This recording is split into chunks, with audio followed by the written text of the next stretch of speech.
In 2022, you ran for U.S. Senate in Wisconsin. What did you learn about our political system from that experience?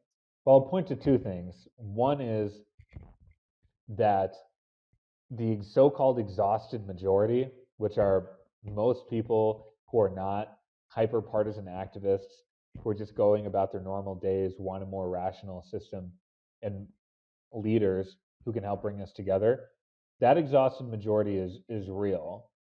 And I think that the populist movement for a more effective governance is also real, which our campaign tapped into as well. So I saw a lot of hopefulness being on the campaign trail, interacting with real people across party lines. And we ran the kind of campaign where we did attract this sort of unlikely coalition of people from the left to the right. And I thought the core issue that attracted everyone was the idea of rebuilding trust in our government.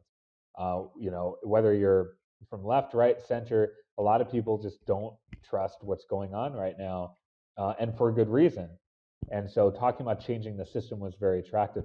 The second thing I'll just point to in terms of a key learning is that media is a democracy reform issue. When you have these media deserts and one or two people with all the power to decide media coverage, it, that's just not a healthy democracy. And, for example, we had a situation in our race where there was just, if you're being realistic, like one statewide print reporter that was covering this race, and that's not a good thing. And we saw a number of unsavory practices and poor journalism practices without any accountability. And so we That's a need lot of power in one hand, it's a lot of one power in set of one hand. hands. Exactly, exactly.